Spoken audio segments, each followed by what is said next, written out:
أعوذ بالله من الشيطان الرجيم بسم الله الرحمن الرحيم الحمد لله رب العالمين والصلاة والسلام على محمد وعلى آله وأصحابه أجمعين。各位兄弟姊妹、各位朋友，Assalamu alaikum，期間啦，賜大家平安。我哋咁實啦。我哋好多謝大家咧，今晚又嚟參加咧呢個周六聚一聚。我哋更高興咧，就係邀請到咧馬永祥兄弟繼續咧就係講佢嘅古蘭經故事。咁咧就我哋今晚嘅主題咧仍然係歷代使者嘅事蹟。咁今日咧就講到咧就係 Musa 聖人，或者咧一般即係叫做摩西啊，即係喺聖經度叫做 Musa 摩西聖人。咁咧就古蘭經咧敘述 Musa 聖人嘅故事咧個篇幅係最多嘅。咁咧就所以咧就今晚咧就阿波波奇咧就話今晚都唔會講得晒噶啦，今晚講上集。咁啊所以咧就我以後將個時間咧交俾馬永祥兄弟。Assalamualaikum warahmatullahi wabarakatuh。好，Assalamualaikum 啊Waalaikumsalam。，Bismillahirrahmanirrahim 啊，各位朋友，各位兄弟姊妹，Assalamualaikum。咁咧就上個禮拜唔好意思啊，因為上個有啲事咧就skip 咗一次。咁今日咧就同大家講呢個 Musa，咁咧就都係包埋呢個 Harun 噶啦嚇，因為 Musa 同 Harun 喺一齊。咁咧就因為以前咧有套荷里活大片咧叫《十戒》咧。咁咧就有啲金像影帝啊，咁可能有啲老一輩嘅啲朋友咧都睇過啊，咁但係你冇睇過嗰套電影都唔緊要，你都知道咧就係即係香港嗰啲即係 syllabus 啊，即係嗰啲教聖經嘅課程咧，都好多時都講呢一個即係摩西嘅故事啊，咁啊，尤其係拍成電影咗之後咧，咁有啲電影嘅特技啊，咁啊各方面嘅咧就一做荷里活大片咧，咁對於摩西嘅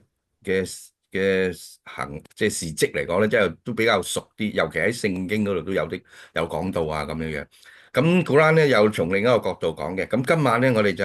試圖咧就係除咗用古蘭係敘述呢個摩西嘅事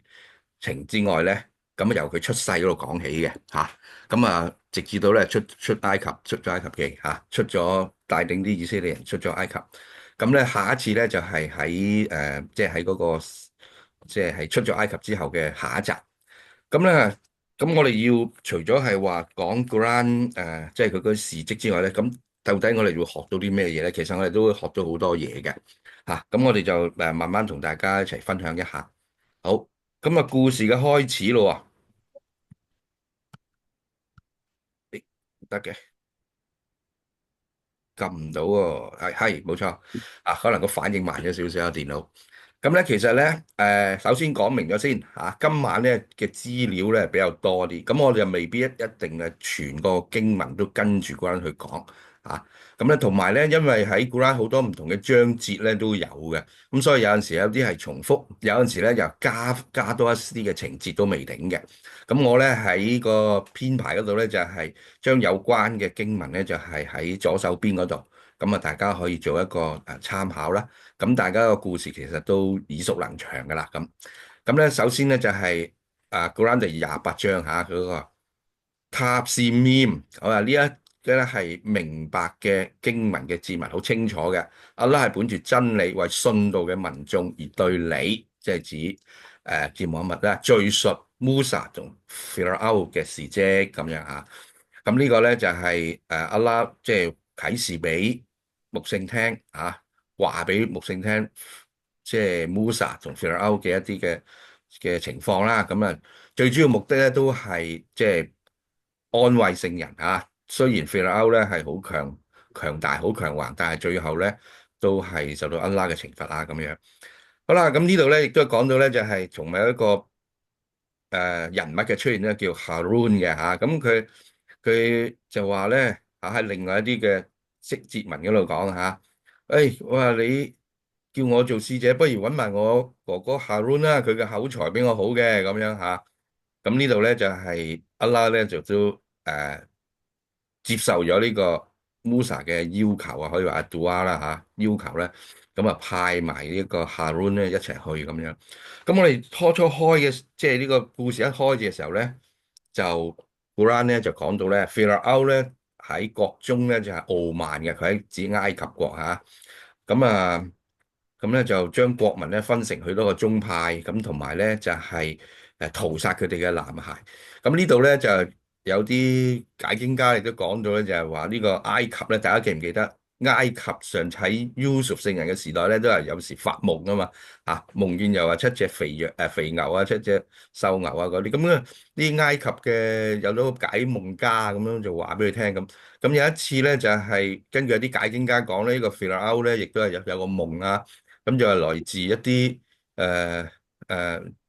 即係佢個皇位不保啊，咁嗰啲解夢家咧就求其亂咁講，就誒喺啲以色列人裏邊咧，就有一個人咧會即係推翻你啊，咁佢咧就好驚，於是乎咧就下一道命令啦，即係好似啲行政命令咁樣嚇，就要咧殺晒嗰啲即係以色列人咁樣。呢度講翻少少啦，就係大家記得。呢個 Yusuf 聖人嚇，佢就帶埋佢嗰啲家眷啊、爸爸嗰啲十幾個兄弟咧，就係即係喺埃及嗰度聚居嘛，係咪？因為佢哋係即係喺埃及嗰度咧做咗大官啊，咁所以佢哋就成家即係十幾個兄弟一齊埃及咁喺度住啊、繁衍啊咁過咗一段時間之後咧，佢哋嘅人數咧越嚟越多啦，咁啊，亦都係即係唔同埃及本土人咧，又發生咗啲即係矛盾啊，咁所以咧。就有啲所謂若果用而家嘅術語嚟講咧，就係一啲民族嘅矛盾咁於是咧驚佢哋人越嚟越多嘅時候咧，就對佢哋皇位不保啊咁樣，所以咧，但係與此同時咧，佢哋諗下咧，要屠殺佢啲男嬰嘅時候咧，又發覺唔得喎，因為殺晒啲男嬰，咁第時邊個幫佢哋做呢個苦力啊？即係佢哋係好似做奴隸咁樣咁所以咧，佢哋咧就有一個嘅。即係措施咧，就係有一年就殺，有一年就唔殺咁樣女仔就全部留低嘅所以但係有一年咧就殺，有一年咧就唔殺啦咁樣咁所以咧睇夏倫嘅年代咧，即係嗰一年咧夏倫出世咧，佢係唔會殺嘅，咁所以夏倫咧就得以即係保留落嚟咁但係到 Musa 出世嘅年代咧，嗰一年咧，嗰啲男嬰咧就要殺啦，即係咁所以咧就會有一個大家睇到咁樣。Musa 嘅母親點樣去即係幫 Musa 咁呢度咧即係講到咧就係法老王咧，除咗係即係傲慢之外咧，佢就唔止係傲慢嘅。喺古蘭第79咧23、24呢度講啊，佢話咧佢嘅召集佢嘅民眾咧，而且叫喊話我係你哋至尊嘅主即係 Allah 即係 Rabbaka Allah 即係最高嘅主嚟嘅，即係法老王咧同埋你就知道咧，而家我哋有啲嘅即係關於埃及嗰啲古埃及嘅即係文獻咧顯示咧，嗰啲法老王啊或者啲王死咗之後咧，佢係會升上天上做神嘅咁樣因為呢啲嘅古埃及嘅文字咧，而家咧喺19世紀嗰陣時咧慢慢發現咗出嚟。咁慢慢發現咗出嚟咧，咁嗰啲人都唔知係咩，以為係啲普通嘅文字。咁但係後來有啲嘅德國嘅考古學家又或者法國嘅嗰啲即係對於埃及歷史咧好有興趣研究嗰啲咧，佢就慢慢咧發掘咗出嚟，就了解咗從嗰啲壁畫嗰啲圖咁啊了解咗古埃及嗰啲文化咁樣。咁其中咧就知得到咧嗰啲埃及嗰啲法老王咧，或者係嗰啲皇帝咧。死咗之後咧，係升上去，咁啊造成呢個 mummy 木乃伊，然之後埋藏咗喺金字塔嗰度。點解金字塔會係一個尖頂嘅咧？咁叫金字塔 pyramid。金字塔咧，其實係有一個上升，一個尖頂咧上升到即係天堂嗰個嘅意義喺嗰度嚟嘅咁樣嚇。咁呢度咧就講到咧，唔單止係地上嘅一個高傲自大嘅狂妄嘅王因為佢好多權勢。有財富，仲有咧喺宗教上嚟講咧，佢哋認為咧或者相信咧呢啲王咧死咗之後咧就係成為神嘅咁樣咁所以咧對 Musa 咧就唔係淨係去即係挑戰一個王權咁簡單可能即係呢個咧 Pharaoh 咧都認為佢自己係神咁樣嘅咁啦，呢度啦開始講咯，佢話我曾啟示 Musa 嘅母親咁樣咁啊點樣叫啟示咧？咁呢個咧就唔係即係好似木聖咁樣接受啟示嗰個 Revelation 嗰個 Wahyu 嗰個啟示。咁咧呢啲解經家就叫做 Ilham 咧就即係都係上主而嚟嘅。咁但係咧就即係好似Yusuf 聖人佢啲解夢嘅能力啊，又或者 Sulaiman 有啲即係同呢個可以同呢個雀鳥啊或者昆蟲嗰啲語言知得到啊，咁或者佢可以即係掌控啲精靈啊、啲 jinn 啊，咁呢啲都係即係安拉俾佢嘅能力。咁呢個啟示咧就一個叫 Ilham，即係又好似 Ibrahim 發夢咁樣嚇夢象啊咁樣，即係都係真主而嚟嘅。咁咧因為當時咧就邊個懷呢個出生嘅呢個以色列人咧就要殺死噶啦，被殺噶啦，所以好多嘅警衛咧守住晒啲門口邊度有啲 BB 仔嘅喊聲啊，咩風吹草動咧就要去殺收佢哋。咁所以咧佢就即係 Musa 嘅母親咧懷咗 Musa 嘅時候咧，即係好驚啦。佢今年咧就係要殺噶啦，如果係男嬰嘅話咧就要死噶啦咁樣吓。咁呢個咧阿拉就啟示佢話俾佢聽唔緊要。有個 BB 出咗世之後咧，俾佢投入個河裏邊，咁當然有個籃啦有個籃又唔定，或者木箱又唔定啦咁流落個河嗰度咁樣。好啦，咁呢個時候咧，亦都咧就話又叫佢個姐姐喎就跟住佢去咁樣咁啊跟住咁啊嗰啲人咧就唔知道嘅咁樣咁啊呢個 BB 木撒咧。就有個籃咁啊，順河而下啦咁於是要流到去邊度咧？就去到皇宮嘅一個即係一啲當日嗰個法老嘅妻子咧，就喺嗰度可能喺嗰度洗腳又唔定或者係沖涼又唔定咁啊，即係總之就係嗰個籃咧就去到咁有啲宮女咧執咗，咁跟住咧俾呢個法老嘅妻子即係亞斯亞咁叫亞斯亞啦咁咧佢就睇到咁啊執咗呢個BB好得意嘅 BB 喎，咁但係因為咧佢同法老咧真係冇呢一個即係兒女冇兒子，咁於是咧佢就建議咧話，不如收養咗佢啦咁樣咁即係佢嘅一個慰藉咁樣即係好開心啊咁樣咁呢個不知不覺間咧佢就收養咗呢個。BB Musa 就喺皇宮嗰度長大，咁但係咧就 Musa 咧就個媽媽點樣可以話同佢呢個團聚翻咧？咁因為當時咧安拉咧就顯示一個跡象就叫佢咧叫呢個 Musa BB 咧就所有嘅奶媽咧佢都係唔飲嗰啲奶嘅，咁唔飲嗰啲奶咁點算咧？咁樣於是呢個姐姐咧就出現就話，不如介紹一個人啦。撫育佢即係哺育佢咁樣之類之類。咁於是乎咧，就叫個 Musa 嘅媽媽嚟到。咁樣 Musa 嘅媽媽咧，一見到即係 Musa，梗係好開心啦。咁啊，就哺育翻咁啊飲呢個媽媽嘅奶咁樣。咁所以咧就好奇妙咁樣咧，就係即係阿拉嘅安排咧，就係即係喺侮辱翻呢個 Musa 啦，咁於是乎咧呢一段咧就喺 Quran 度就咁講咗。咁呢度咧就係有啲解經家亦都係即係好詳細咁講咧，即係若果係 Musa 個媽媽當時嘅心情會係點樣樣嘅啱出世咗生產咗個 BB 要殺好危險於是乎佢個心情又擺咗落個河嗰度嘅啫喎，咁啊飄咗去邊度咧咁樣咁但係後來咧就係即係由宮女話俾佢聽可以入宮入個法老王個皇宮嗰度哺養Musa 咁樣。咁呢啲咧都係即係好多解經家咧喺嗰度即係講咗好多嘅及燒咁樣講嘅。好啦，咁呢度咧就後來咧就係當28章呢個14節咁咧就慢慢長大啦，都係體格強壯，智力健全。咁阿拉咧就係賜俾呢個 Musa 咧智慧同埋學識呢個嘅經文咧同呢個 Yusuf 聖人咧係一樣嘅喺 Yusuf 聖人即係以呢個銅僕賣咗去埃及之後咧，咁喺嗰個埃及嘅大官嘅Aziz 嗰個即係屋企長大咧，亦都係安拉賜佢智慧同埋學識咁咧就咁樣咧報酬呢個善人咁嗱。但係呢個時候咧，Musa 咧仍然咧就唔係使者嚟噶佢仲未係使者噶因為呢度安拉講翻即係 Musa 嘅事蹟嘅時候咧，佢就講翻佢阿拉咧點樣去即係眷顧呢個 Musa 啊，點樣俾呢個慈憫佢哋，咁咧就未係一個使者嚟嘅啊。好啦，咁呢度咧就一個段落咯喎，咁一個由童年由 BB 一路成人啦咁樣，咁咧呢度發生咗一件事啦。呢度發生咗咩事咧？咁古蘭就好簡單嘅，就係話喺城裏嘅人疏忽嘅時候，呢個疏忽嘅時候咧，有啲解經家咧就係話喺夜晚黑，有啲咧就話喺清晨可能喺夜晚黑至到清晨呢段時間個城裏邊冇乜人行啦嘅時候咧。咁咧，Musa 咧就喺呢個時候咧，就喺個宮嗰度咧行出嚟，咁就發現咗咧，就係一個即係以色列人同埋啲埃及人咧喺度爭執。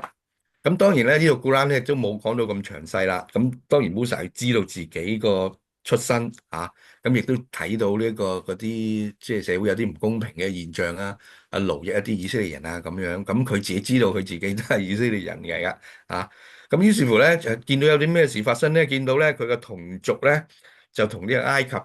有啲人咧發生爭執，咁咧 Musa 咧就一拳就咁話，本來分開佢哋或者佢掹佢，但係呢你知 Musa 咧，即係根據呢個解經家講咧，就係佢體格咧魁梧嘅，好大力嘅，咁所以咧一拳咧就將一個埃及人咧打死咗，或者誤殺啦叫做，或者佢冇心嘅，都係誤殺咗。咁呢個咧，Musa 就講啦，呢個係屬於惡魔嘅誘惑，惡魔個係迷人嘅鳴笛咁。好啦，咁呢度咧，佢就誤殺咗人之後咧，你睇下佢點講。佢話：他說我嘅主我確已自欺啦。另外話我嘅主求你賜我即係恩典保佑我咁。咁呢度咧，其實咧亦都係有解經家講就話，其實佢都係即係佢係以色列人，佢都係信一神嘅咁由雅各Yusuf 咁佢哋嗰啲族人咧一路都係信 Ibrahim 咁都係信一神嘅宗教。所以佢呢度講咧，佢係話我嘅主咁樣。咁我嘅主嘅意思即係佢都係信一神嘅宗教保留翻雅各、Ibrahim、雅各Yusuf 嘅聖人嘅一個一神嘅宗教。咁但係呢度咧仍然都佢係未係使者嚟嘅佢即係求安拉、求一神咁樣。咁到第二日嘅時候咧，咁佢第一日就誤殺咗人啦。到第二日嘅時候咧，佢出嚟嘅時候又見到嗰個人咧，就又同人哋發生爭執咁於是乎咧，佢知道呢個佢自己呢個族人咧，呢個以色列人咧就係一個即係我哋用英文講就叫 trouble maker，即係可能係一個即係好煩，成日都同人發生爭執嘅咁。咁但係佢殺死人嘅呢個消息咧，就慢慢即係就暴露咗出嚟啦。咁就係，然後咧就有人就話俾佢聽有一個人咧好遠處就話：喂，Musa 嗰啲啲大臣就話要知道你殺咗人咧，上嚟即係追緝你你快啲走啦咁樣於是咧呢度咧 Musa 咧就從城裏邊咧就戰戰兢兢咁樣咧走咗出嚟。咁咧呢個咧就話佢亦都係做一個 dua 嘅佢話我嘅主求你使我脫離不義嘅民眾咁樣因為佢誤殺咗人佢雖然係阿拉懺悔咁但係嗰啲人咧就藉着呢個情況咧，就可能有啲解經家都話咧，即係哈穆薩雖然喺皇宮咧，即係都要可能物質上好食好住但係始終咧佢都唔係即係埃及人咧即係同原著係唔同嘅，咁所以咧可能都係受到一啲即係冷眼或者係想侵落去都唔定。咁藉着呢個機會咧，就想去隨之而後快咁於是乎咧，佢就一路一路咁樣走，咁咧就走咗去邊度咧？咁走咗去一個叫米丹嘅地方米丹嘅地方。咁呢個地方咧就離埃及咧比較遠啲嘅，咁咧呢個地方咧就根據一啲解經家講咧，就話 Musa 咧係走咗相當長嘅時間可能一段嘅時間唔知幾，即係冇 exactly 係幾時。咁但係咧就話咧鞋都爛咗噶啦，咁亦都係身無分文。咁咧可能有帶啲食物，但係都食晒啦，或者係飲嘅水都冇晒啦。咁咧就好攰好攰。咁去到一個米丹嘅地方。咁呢度咧就發生咗一啲事情嘅，咁亦都同值得講下嘅。咁咧，佢當到嚟到呢個密德言米丹嘅泉邊嘅時候，有一個即係有啲泉水啦，或者係其實係嗰度咧係一個塘咁樣呢個地方咁嗰度咧就見到一啲牧羊人咧，就係喺嗰度即係趕住啲羊咧去嗰度飲，即係嗰啲羊咧又飲水啊咁樣。咁佢咧就發現咗有兩個女子。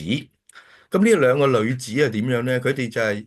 因為咧佢哋係女子咧，其他嘅男子咧就將嗰啲羊咧就趕咗去嗰個泉嗰度飲。咁但係咧嗰啲兩個女子咧，即係可能即係冇咁大隻啊吓，咁要弱啲啊，弱質啲啊。咁於是咧佢又等到呢啲其他嘅人咧，啲羊飲晒之後咧，先至佢哋嚟啊咁樣。咁所以咧就可能咧就要等一等咁樣。咁亦都可能咧受到一啲人嘅欺凌啊咁樣。咁咧就佢兩 Musa 咧就見到咁嘅情況咧，就誒點解會受到欺凌啊咁樣嚇？咁個兩個女子就話啦，因為佢哋要等到其他嗰啲牧羊人飲晒嗰啲羊飲晒水先要離開啊咁樣。因為佢爸爸咧就係一個即係老嘅人，佢爸爸其實就係 Shuaib 亦都係一個先知嚟嘅咁樣。咁 Musa 聽到之後咧，Musa 咧嗰個本質咧就係好中意幫人嘅。大家睇唔即係上一次佢喺個打交嘅場合裏邊，佢想分開嗰兩個人，咁後來權重咗啲，就打死咗一個人，係咪？咁佢個本質咧就係好樂於助人。咁佢於是乎咧，佢就係即係拉嗰啲羊咧，又或者趕走部分嗰啲其他嗰啲人嗰啲羊咧，於是乎就即係幫呢兩個女子去。即係等啲羊咧飲水啊咁樣，咁飲咗之後咧，咁 Musa 咧就點樣啊？然後咧，我用紅筆呢度整咗下，倒到樹蔭下，即係佢哋咧坐翻喺嗰個樹蔭下休息啊！即係幫完人之後咧，佢冇諗到有啲乜嘢着數啊，又冇諗到有啲乜嘢啊，因為見到兩個女子喎，可能又望下人哋啊，咁冇啊！佢幫佢做完嘢之後咧，自己退到樹蔭下。咁然之後咧，佢就有一個 dua 啦，呢個 dua 咧就話求安拉咧，求你賜給我任何福利。嗱，呢個譯做咧福利咧就係呢個馬堅譯做福利，但係其實咧，如果用英文嚟講咧，就叫 any good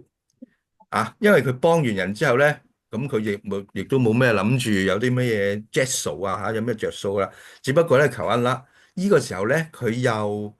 冇即係冇飯食又飢餓。又呢個啲鞋都爛咗啦，又好攰，咁都幫完之後咧，佢就求一啦，有啲乜嘢 any good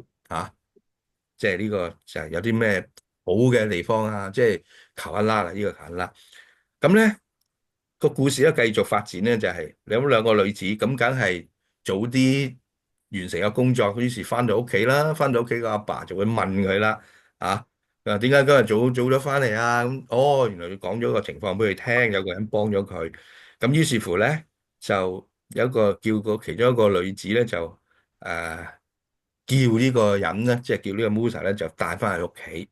就話俾佢聽。咁古蘭就好簡單啦，啲用詞咧就好精簡啦，而且佢話告訴他自己確實嘅時候嘅事，即係事情事情，即係話將佢喺出世喺皇宮點樣，點解會嚟到呢度咧？好簡單古蘭就係好用精簡嘅，就話咗俾佢聽，所以嚟到呢度咯。咁他說呢個即係呢個老人家 Shuaib 佢話你不要畏懼，你已經脫離不義嘅民眾啦，咁樣咁呢度咧。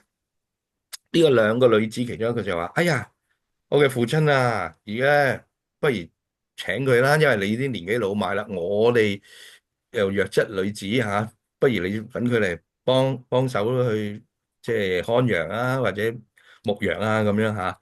咁呢度咧呢個他說咧就係呢個 Shuaib 呢個 Prophet Shuaib 就話咁咧做一個條件啦，即係話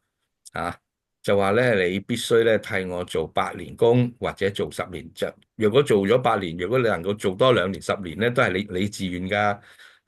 然之後咧，就其中兩個女咧，一個咧就嫁俾你啦咁樣。咁呢度咧有一個叫 Noor Ali Khan Noor Ali Khan 咧，佢就話其中將呢一段咁嘅古蘭呢段嘅嘢咧，就係古蘭全本古蘭之中其中一段咧，就係講到話呢個婚姻嘅一個最理想嘅狀態理想嘅狀態就係咁樣，即係講到呢個婚嫁嘅時候點樣咁呢個爸爸咧就係話我有條件許配個女俾你做8年，但係如果你做10年咧，你願意都 OK 咁樣咁但係 Musa 咧就願意啦，梗係咪？咁然之後咧，就其實係安拉咧，即係答應咗 Musa 嗰個 dua 啦，因為佢話求安拉俾 any good 俾佢啊嘛，有啲咩福利啊，有啲咩即係好嘅嘢啊，咁佢身無分文，而家咧又有一份工啦嚇，咁咧又有個時間做完咗之後咧，就係可以咧就成家立室啊咁樣。咁但係呢個最重要咧，都係一個公平啊嚇，喺下邊嗰度講話。即係一個大家係你情我願，冇咩即係偷呃拐騙嚇，冇咩 deception，冇咩欺騙嘅成分嘅嚇。咁有啲解經家你話咧，就 Musa 咧係做咗10年嘅嚇，做咗十年嚇。咁啊，大概嗰陣時咧就係即係都成家立室啦咁樣。咁呢度咧就係一個轉折點啦嚇，呢個故事嘅轉折點。好啦，咁啊呢個完咗之後咧，咁就第三度啦，第三度。好啦，當呢個 Musa 咧已經做滿期限嚇，做滿期限，咁啲解經家咧就話佢係做咗十年嘅嚇，咁我哋冇深究啦，即係話佢係做咗8年10年啦咁但係即係佢係冇即係做咗約滿期限咧，而帶着佢嘅家屬嚇，呢個家屬咧就係指呢一個即係佢個妻子啦嚇。咁咧就係旅行，呢個就其實唔係旅行嘅，即係呢個阿拉伯文咧叫 Musafir，即係travel 咁啊 travel 就係旅行啦咁帶住嘅時候咧，喺夜晚黑嘅時候咧，就去到一個地方，就嗰座山邊嗰度咧，遠處咧有一處火光，咁咧有啲解經家咧就話咧係佢啲家屬咧係見唔到呢個火光嘅，咁淨係 Musa 先見到。咁呢個光咧，亦都係可以引申咗一個指引啦。咁喺黑夜裏邊咧，係有啲光咧，有啲明燈，好似指引嘅咁樣。咁所以有個火光咧，其實都係吸引咗 Musa 去嗰度啦，或者係一啲啟示佢去啦。咁佢話咧，或者去嗰度睇下有啲咩消息啊。咁於是乎咧，就係去到一個地方啦。咁咧喺古蘭第20章呢個 Gisa 嗰個故事章，佢哋都講到啦。佢話：你聽到 Musa 嘅故事嗎？咁呢個咧就係喺講話 Musa 當時佢見到一處有火光佢就去家屬講：你哋等我一陣，等我即係攞個消息俾你聽下咁樣嚇。咁啊，或許咧喺火嗰度有啲響度，嗱呢個響度即係有啲 guidance 呢個 guidance 咁樣。好啦，咁另外咧28章嗰度亦都講嘅，佢要嚟到火光嘅附近。喺山谷嘅右岸上有叢林嘅吉祥處，可能有啲樹有啲樹喺度咧發出嘅呼聲呢個咧就係即係一個聲音啊！佢話 Musa，我確係你嘅主，全世界嘅主。咁呢個咧就係誒 Musa 咧聽到安拉同佢講啦Musa 咁樣。好啦，咁呢個咧就好簡單咁樣就亦都講到話 Musa。你已經咧就喺一個聖谷都華嗰個地方啦，咁咧就要除咗隻鞋啦，咁就話挑選你應當傾聽呢個啟示。咁呢個咩啟示咧？咁樣就係我係真主，除咗之外，絕無應受崇拜，淨係咧要拜阿拉，拜我，同埋要守禮拜咁樣。咁咧就亦都係講到復活日啦咁。咁呢度咧就同聖經有啲唔同啊，聖經就話好快咧就同佢講咧就話有啲神蹟俾佢咁樣啊，係咪？咁呢度咧就係講咗頭血嘅信息，Musa 亦都係講頭血嘅信息咁另外一個 mission 咧，佢嘅任務咧就係即係帶領嗰啲以色列人咧，就係逃離呢個即係逃出呢個法老嘅魔掌咁樣咁咧，另外咧第20章17節又咁講啦，Musa，你嘅右手係乜嘢咁樣？咁有啲人就會覺得奇怪，其實阿拉乜都知噶啦咁點解要特登要問阿 Musa 咧？你嘅右手係乜嘢咁有啲解經家咧就話咧，其實阿 Musa 咧就係即係佢口齒咧就唔係幾清晰即係講嘢唔係好清晰。咁呢度咧有解經家就話阿拉咧係就漏Musa 講嘢咁樣就話喂，你右手係乜嘢？咁等 Musa 咧係講下嘢等佢即係講下嘢，因為即係等佢練習下講嘢嘅咁 Musa 就話咩咧？Musa 話我呢隻手杖嚟㗎，我話咧就將喺樹上有啲葉咧擊佢落嚟，咁然之後咧就俾啲羊食咁仲有好多用處咁等佢咧，其實呢度咧就引Musa 講多少少嘢，咁然之後阿拉就話啦，你掟佢落地下先咁樣，然之後咧就變成一條蛇啊咁樣，跟住就 Musa 梗係驚啦，於是話你唔使驚，你捉翻佢啦，就變翻個拐杖啊咁樣。咁呢度咧就其實係其中一個即係跡象啊，即係其實一個 sign 啊，呢個掟落去就好似變條蛇啊咁樣。咁另外咧仲有喎，仲有喺個手裏邊咧，即係擺喺個胸前個懷裏邊咧就亮亮晶晶咁樣，隻手好雪白啊咁。咁呢個咧就係兩個跡象。咁然之後咧，有咗呢兩個跡象之後咧，就叫佢咧就去法老嗰度啊，即係用呢兩個跡象咧就證實咗你係阿拉嘅使者，然之後就去見法老啊，去法老咧就係同佢講，即係佢無道啊，同埋咧就係另外咧就係即係帶領啲以色列人啊咁樣樣嘅啊。咁啊呢度咧就係亦都阿拉就有一個呢個就係一個杜哈嚟嘅嚇。即係 Musa 就話啦，我嘅主啊，求你使我心情舒暢啊，使我事業順利，解除我嘅口吃以便佢了解我咁樣呢度。咁亦都係頭先講過啦，就係任命呢個 Harun 做我嘅副手啊咁樣。咁阿拉就話 Musa，你所請求嘅事咧已經賞賜俾你啦，即係阿拉準成咗呢個 dua 啦咁樣啊。好，咁佢哋就去法老啦，去法老嗰度啦，係咪？咁就。呢度法老就話啦，佢哋喺即係見到法老之後咧，法老咧就用一種輕視嘅態度你係使者咩？不過佢都係講翻一啲嘢。佢話咩咧？佢話難道我哋冇喺我哋嘅家中將你撫養成人而且喺你即係喺我哋家中逗留咁多年，你所做過嘅咩嘅事啊？即係咁。咁其實呢度咧就即係踩低呢個Musa 先即係話你係咩人啊？你其實都喺我屋企長大嘅喎，喺我哋宮裏長大嘅喎同埋你唔記得咗嗰件事咩？嗰件事即係佢誤殺咗人嗰件事啦，即係咁樣。咁呢度咧就係其實係一啲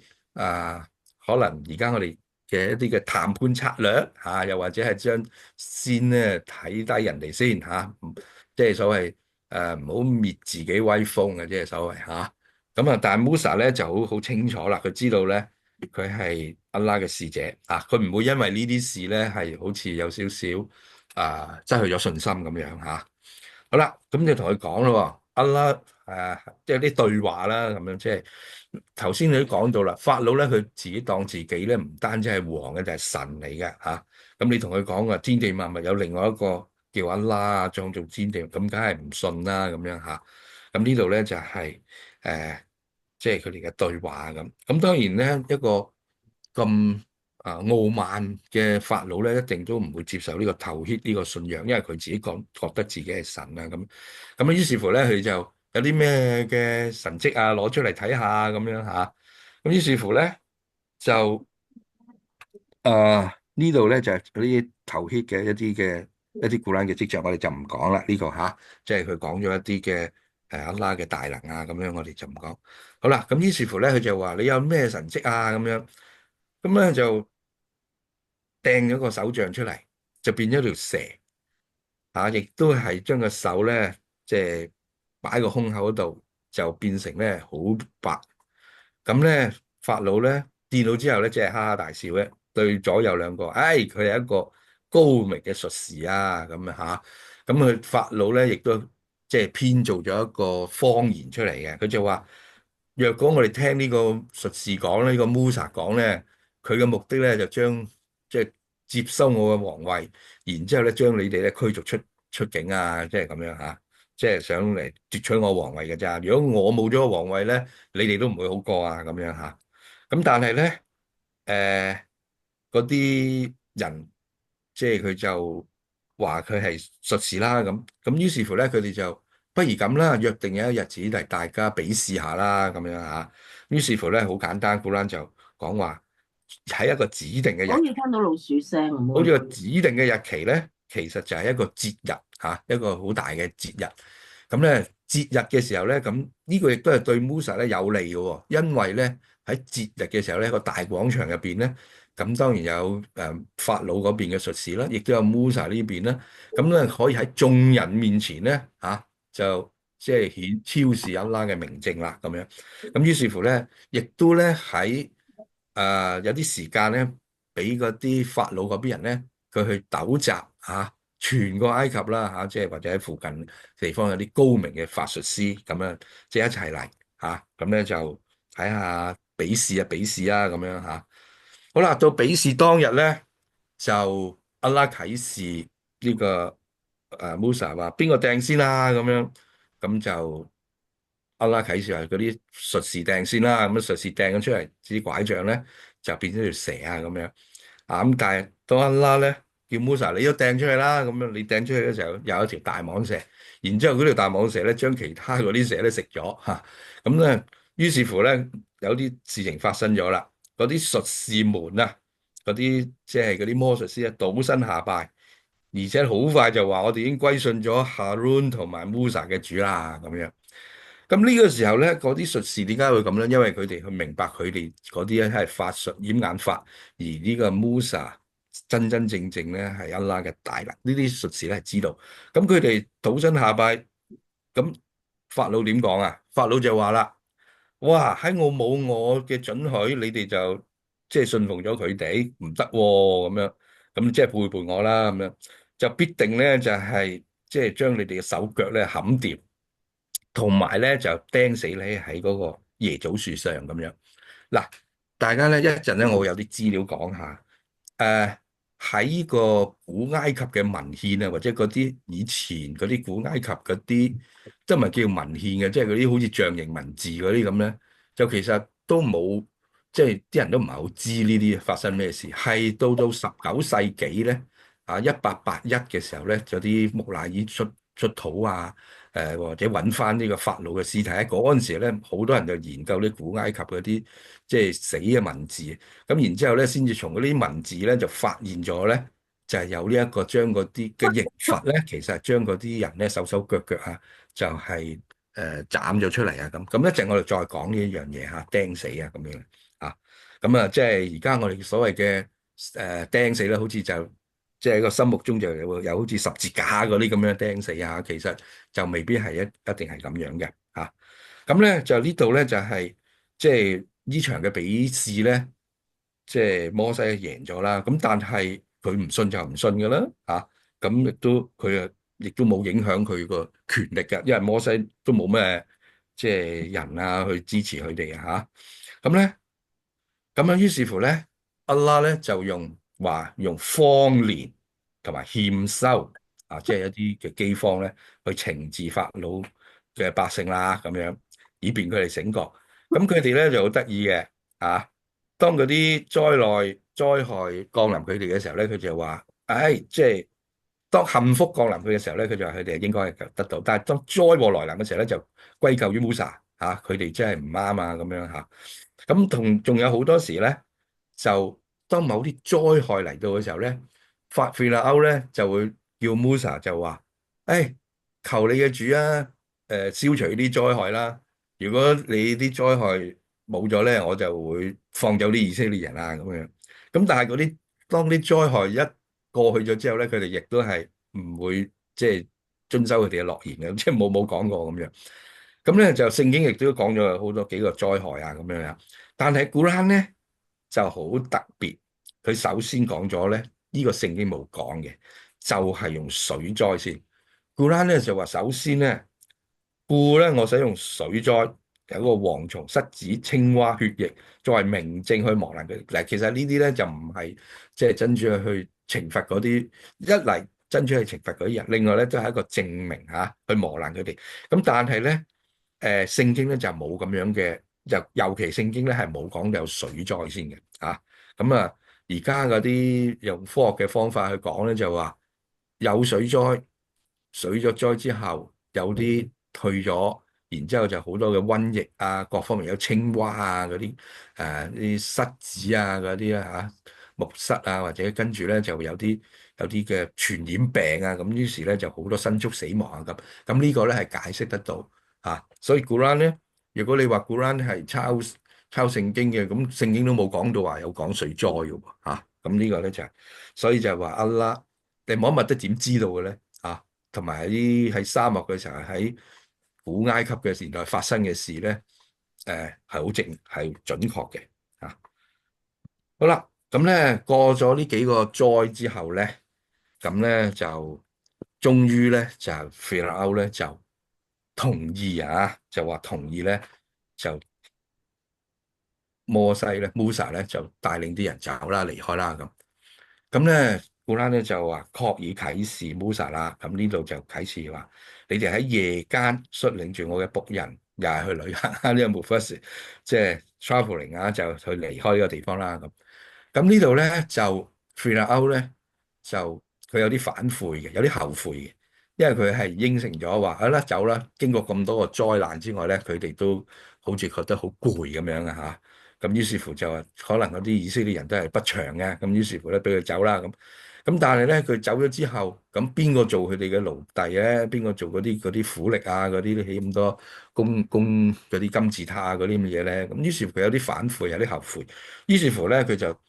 要起兵咧嚇，率領啲部隊咧去追翻嗰啲人嚇，又唔咁啊最好就殺死摩薩先啦嚇，然之後咧就俘虜翻嗰啲人啊咁樣。好，咁於是乎咧呢度就話喺夜間嗰度行走啦。咁啊，既然咧佢便亞歐又後悔，於是乎咧就派啲兵咧追佢啦，佢自己都去追佢啦嚇。於是乎咧，咁啊一路走嘅時候咧，去到一個海啦啊，去到一個海嗰度，咁咧就前邊就係海嚇，後邊就係腓立歐嘅兵咁死緊啦嚇，咁啊好即係如果拍戲咧，就係一個有高潮嘅一個片段嚟㗎啦。咁喺呢個危急關頭咧，阿拉叫 Musa 將嗰個手杖掟插落個地嗰度啦嚇。於是乎咧，睇咗中間嗰度先嚇。我曾經使以色列人渡海，於是法老同佢嘅軍隊咧殘暴地咁追趕佢哋，直到咧佢淹死，他才說：我確信除咗以色列人所歸信嘅我，絕無應受崇拜，同時我係一個順從者 Muslimin 啊 Muslimin 啊。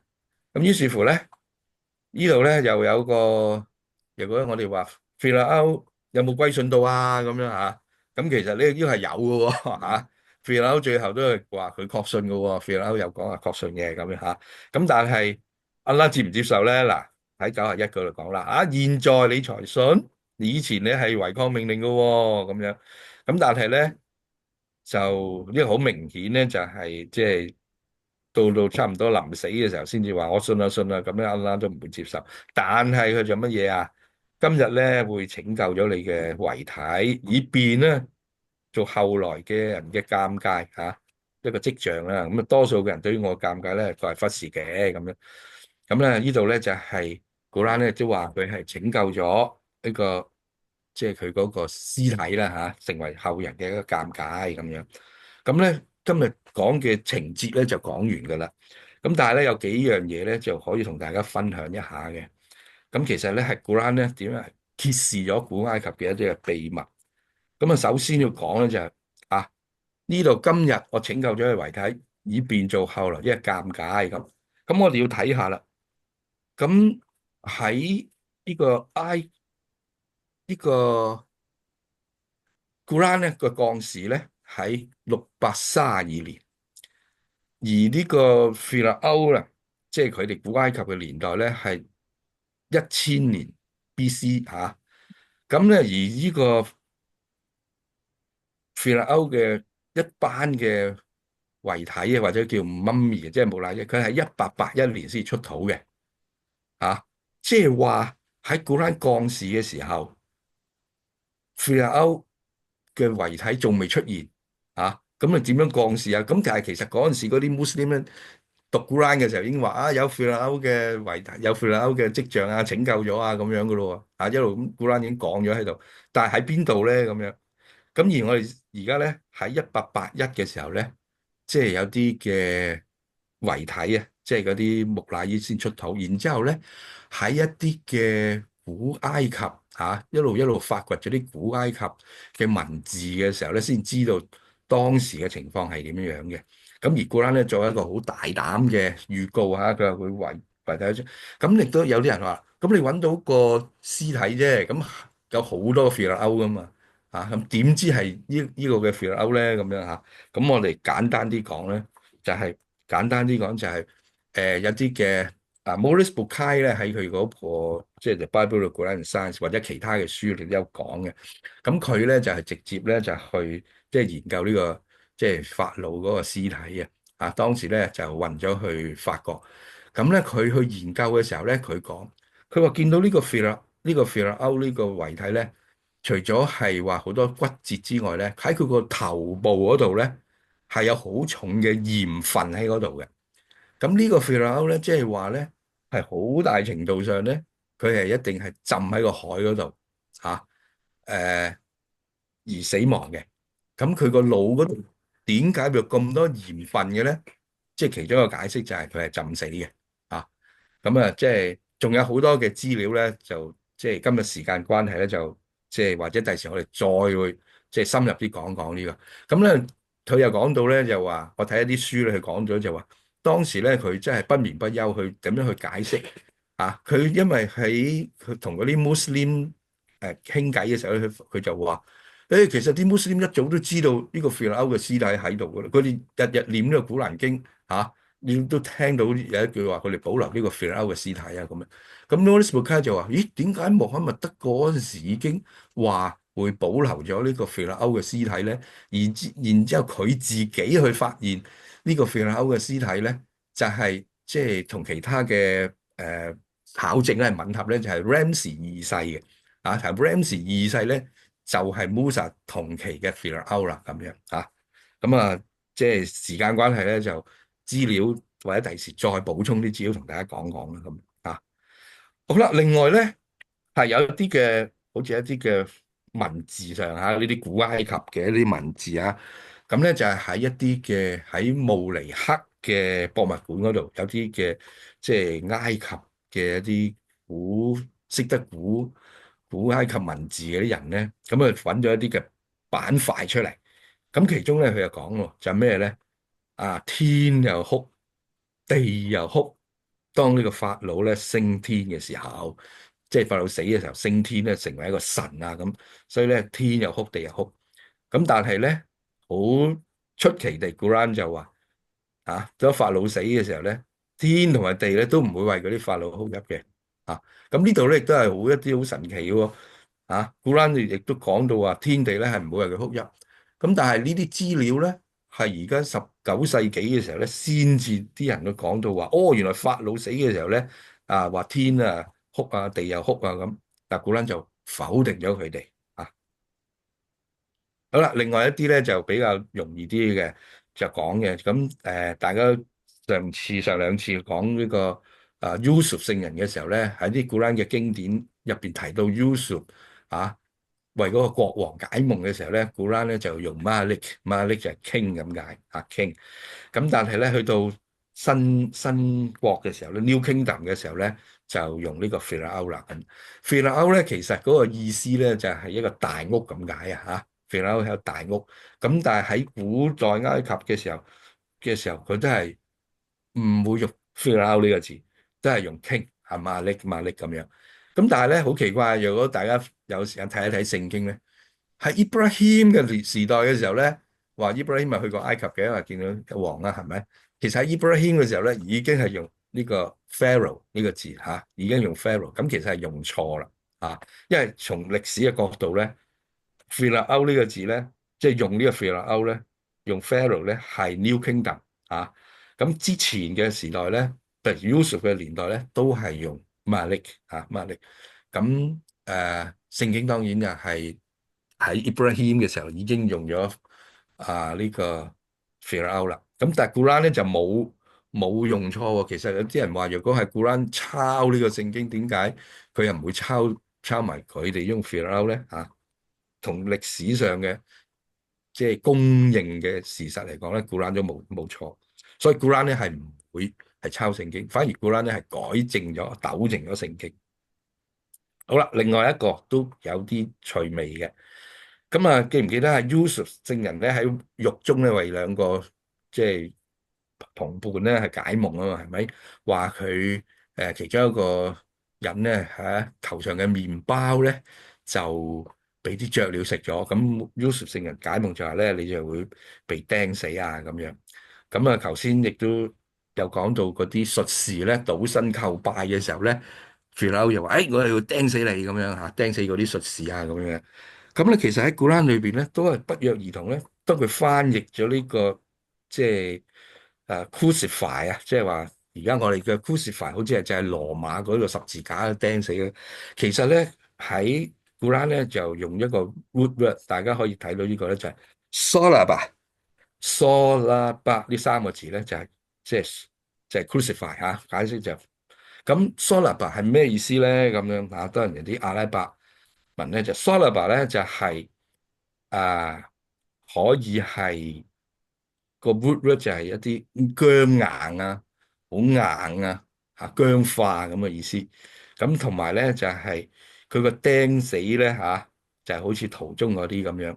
樣或者喺唔一定係喺個十字架嗰度嘅嗰個 crucify solid 咁咧就可能喺個樹上面咁啊揾啲釘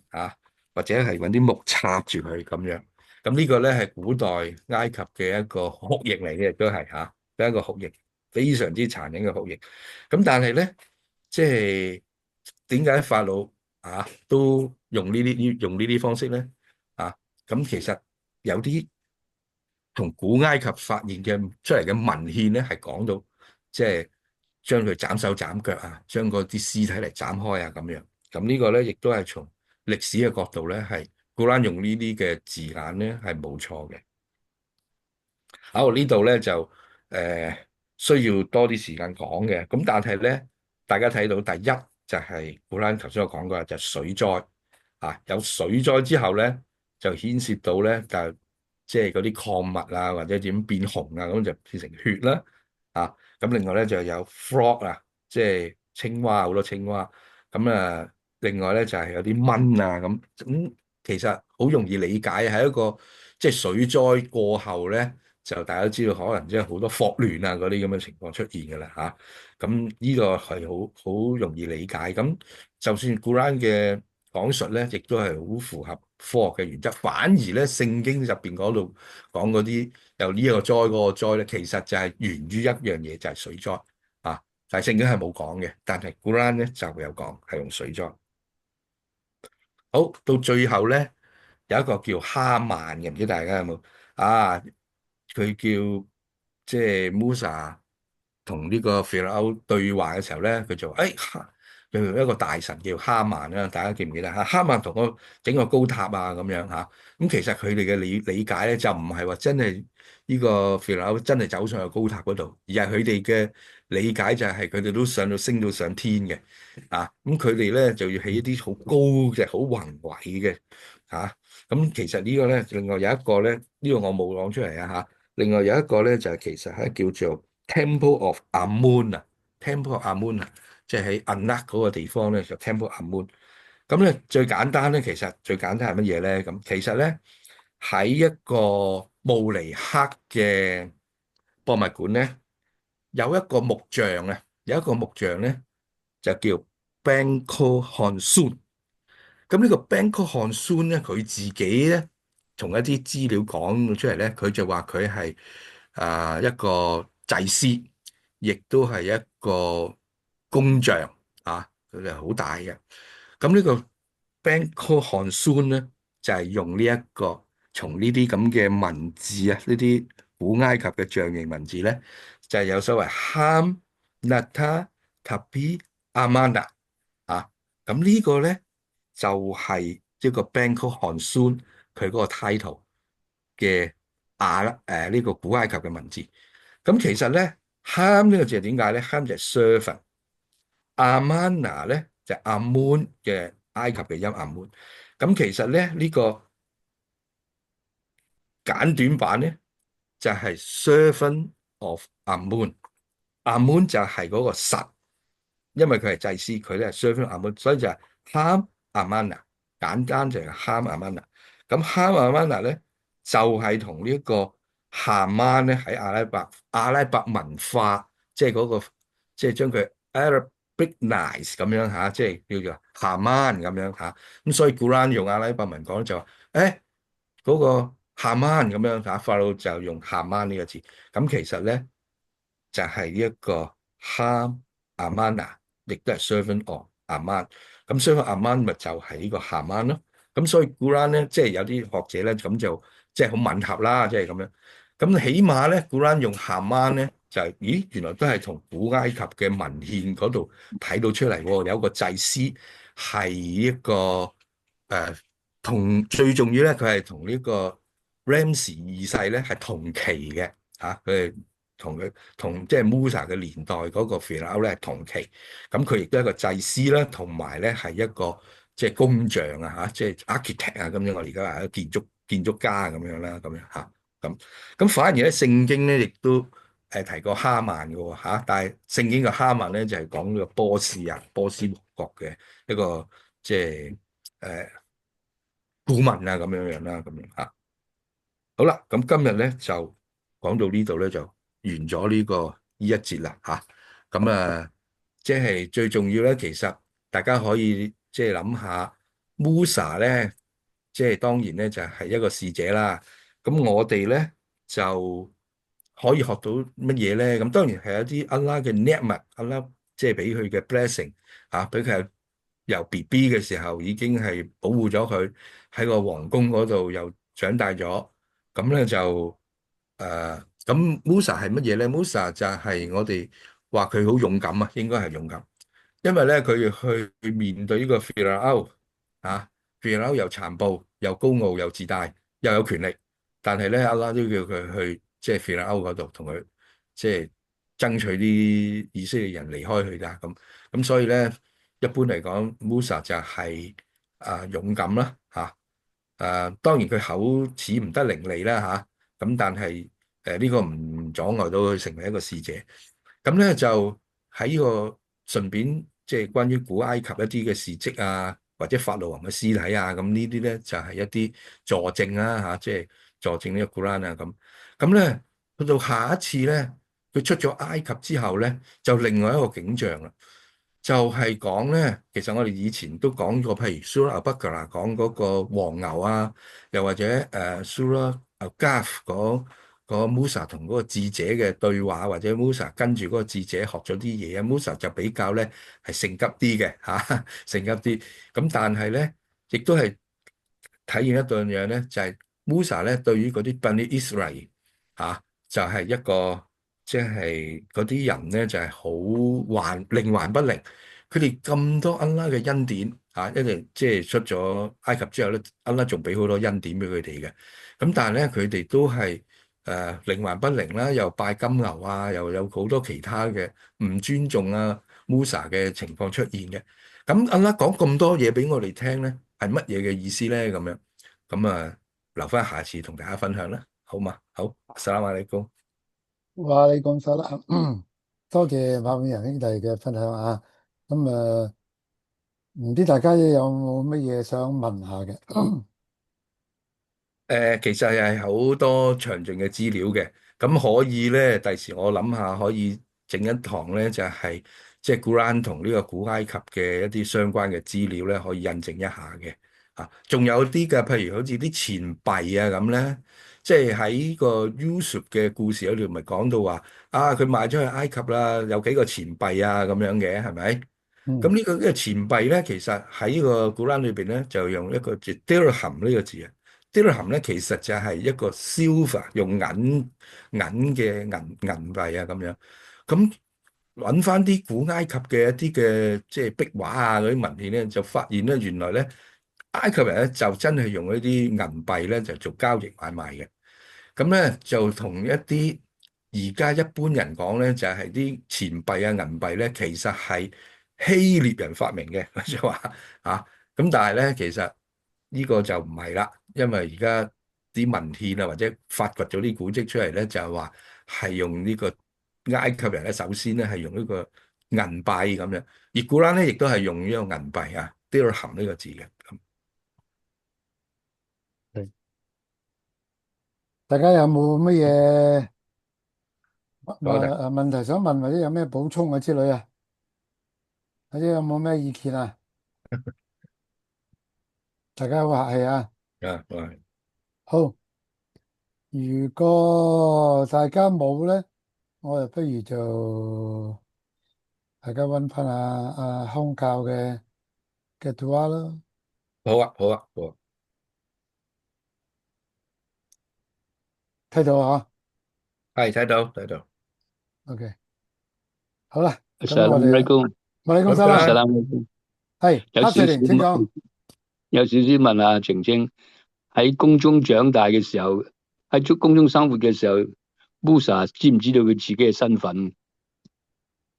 呢個咧喺古蘭就冇乜講喎，但係就應該係知因為點解咁問咧？啊。因為據我所知，好似一直都係佢當佢知唔知自己養子一定因為以為係個亞細亞嘅皇后嘅親生子咧？有冇啊交代咧？咁如果係喺宮中長大嘅，喺宮中嘅人應該受到好保護噶嘛，做乜嘢都得噶嘛？點解殺人係會要追嗯緝佢咧？咁樣啊。呢個冇乜點講到呢個，不過即係我嘅理解，佢係即係佢都係同，因為佢一出嚟見到佢嘅族人同啲埃及人，佢就好自然地咁去幫佢嘅啲族人啊，咁樣嚇。係啊，仲有一樣嘢，佢知唔知自己係猶太人咧？因為佢因為佢係養噶嘛，咁啊，啊好似係個執佢嘅皇后當係自己親生噶嘛，咁佢應該唔知道自己係猶太人嚟嘅喎，即係當時啊，即係後生嘅時候喺宮中嘅時候，即係如咁突然間如果諗起問下，如果佢嘅身份咧係當佢係埃及人咁嚟到處理嘅時候咧，佢佢有特權㗎，應該冇，打死咗個人咧，就係唔係咯係咯應該唔使去着草啊！老實講，係係咪？咯係咯係咯，即係冇咁啦。咁所以從嗰件事件嘅發生咧，似乎佢嘅身份係即係非埃及人呢個身份咧，似乎係當時係點話？當時嗰啲埃及人係知道嘅，即係你推敲就係咁樣啦，係嘛？係啊，對啊，對啊，對啊。嗯。唔知有冇人即係有其他啲解經家或者有啲要查下先得。學者會喺呢方面即係係專家啦係啦，講呢個。係咪？在座有冇人可以俾啲意見啊？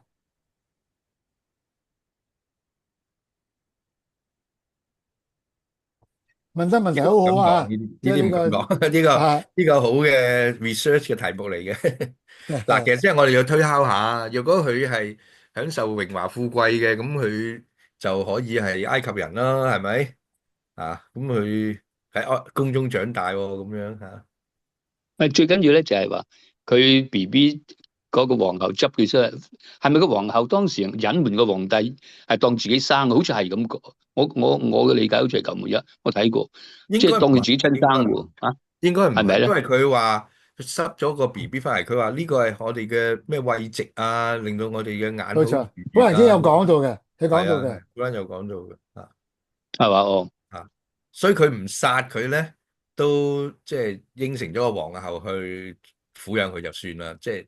養大佢就算啦，即係咁。可能佢都知道佢呢個唔係佢嘅即係仔嚟嘅，或者佢哋知道自己冇生 冇個 BB。老婆有冇生仔，你自己冇理由會唔知啦，係咪先？係係嘛？咁所以佢嗰人經佢講到就話你即係從嗰個語氣嚟講咧，就即係佢肯定唔係佢親生，佢係知嘅。咁係但係知唔知道佢係我唔敢講啊。以色列就唔知啦。唔係叔啊，叔，我唔敢講啊！啲以前皇帝有咁多嗰啲妾侍，你乜嘢佢都唔鬼知嘅，唔知唔係奇嘅啫。唔係，如果你睇翻唔係，我都有印象，佢有段古蘭係咁講嘅，即係喺亞視啊講就係話，即係留翻佢作為自己佢哋嘅兩個嘅位置之類，係有類似咁樣嘅語氣咁講過嘅，有，頭先你要講到，抄翻下出嚟啦。頭先個有嘅，個你曲佢頭先嗰度有引到係嘛？有嘅有嘅有嘅有嘅。咁即係啦。好，呢個或者咁講啦，問題待考啊，啊，好好我大家一齊揾啦，係嘛？嗯。哈瑞連又幫下手啊，Inshallah，啊，好多謝你啊！大家用下腦筋，即係諗下，唔係呢個冇嘅，因為有好多嘅點講咧嘅細微嘅環節咧嚇，好多時候古蘭經亦都冇咁詳細交代嘅時候，我哋咧就即係一般地咧就可能即係疏忽略過咁樣啦。咁好，咁大家有嘅問題啊，再問啦嚇。咁冇咧就不如我哋就讀下段讀下啦，係咪？即係完呢個集會完咗之後係嘛？好，أعوذ بالله من الشيطان الرجيم بسم الله الرحمن الرحيم سبحان الذي ，Subhanallah，咦？應該嗯聽冇咗，OK。سبحانك اللهم，Subhanakallahumma وبحمدك wa bihamdika أشهد أن لا إله إلا أنت asyhadu an la ilaha illa anta أستغفرك astaghfiruka وأتوب إليك。wa atubu ilaik。咁我哋讀呢個蘇拉和阿實好嘛？一齊。好أعوذ بالله من الشيطان الرجيم بسم الله الرحمن الرحيم，wala والعصر as إن innal الإنسان insana لفي lafi خسر khusr إلا innal الذين ladzina آمنوا amanu wa وعملوا amilus الصالحات solihati وتواصوا بالحق wa وتواصوا tawassaw بالصبر。bis-sabr。好啊，多謝大家參加。咁